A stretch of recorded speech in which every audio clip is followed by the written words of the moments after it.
खुलुमबाय गोजोन फुंबिलिनि गासैबो बड'लेण्ड बुब्लिनि अनसायगिरिफोरखौ बरायग्रोबाय।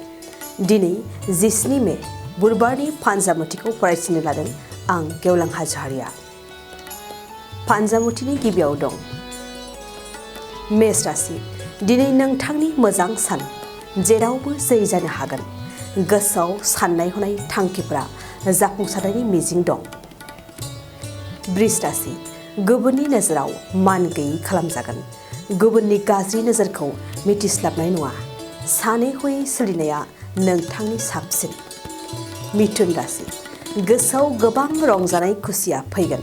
नखरनि जाफुंसारनायखौ लानानै रंजाखांगोन। दिनै नोंथाङा मिनि खुसियै समखौ बारहोहरगोन। कर्कट राशि। मोजां सान, नखराव हरखाब गोदान सोमोन्दो फैनो हागौ। हरखाब मोजां खौरां फैनायखौ मिथिस्लाबनाय नङा। सिंह राशि। बिसि फिसायनि गेजेराव मोजां संसार जानाय नङा। हरखाब फिसा जेंनाखौ लानानै सानैनि गेजेराव नांज्लायनाय जागोन। कन्या राशि। गारि मटर सालायनायाव हरखाब खैफोद जानो हागौ। गुबुन जायगायाव दावबायहैनायनि फारसे सांग्रां जा। न'आवनो थानाया नोंथांनि साबसिन। तुला राशि। नखराव समानै रानलायनानै सोलिगोन। सिगांनि बायदि गोरोबलायफिननो हागोन। साननाय हनायफोरा सिगांनिख्रुइ साबसिन। वृश्चिक राशि। गोसोआव मानोबा खुसि जागोन। दुखु दाहाखौ बावगारनानै गोजोन संसार जानो हागोन। गोसोआव मोजां साननाय फैगोन। धनु राशि। गुबुनजों जुजिलायनायाव जेननाय लागोन। बादायलायनायनि फारसे मोजां जानाय नङा। नाजानाय थाब्लाबो फेलें जागोन। मकर राशि। दावराव दावसिनिफ्राय हारसिङै सिरि थानो सानगोन। गुबुननि सोबै सोबै जानायखौ नायनो बागोन। हारसिङै बायदिसिना सानगोन। कुम्भ राशि। सोलोंथाइनि फारसे मोजांसिन सान। जायखिजाया आनजादावनो मोजां फिथाइखौ मोननो हागोन। जेरावबो जाफुंसारगोन।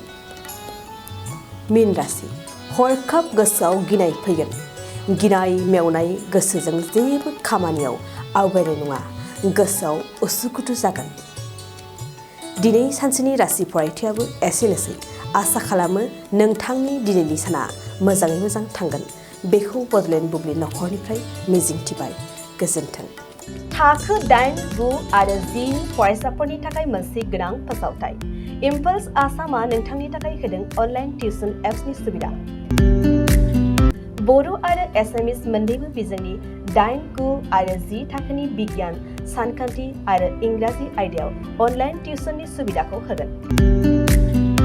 मोनफ्रोमबो आयदायाव दान मोनसेनि फिसआ 250 रांल' जागोन। 12 दाननि थाखाय फरायसानि अनलाइन टिउसनआ सोलिगोन। इम्पल्स आसाम अनलाइन टिउसन एपआव live class, online test, online assignment आरो डाउट क्लियारिं सेसननि सुबिदा मोननो हागोन। इम्पल्स आसाम अनलाइन टिउसन एपआव रोंगौथि गोनां एक्सपिरियेन्स फोरोंगिरिफ्रासो फोरोंगोन। गोसो गुदुं फरायसाफ्रा गाव गावनि मबाइलाव गुगल प्ले स्ट'रनिफ्राय इम्पल्स आसाम एपखौ डाउनल'ड खालामनो हागोन। लोगोसेयैनो 8099334099 जानबुं अनजिमायाव थोंजोङै जगाजग खालामनो हागोन।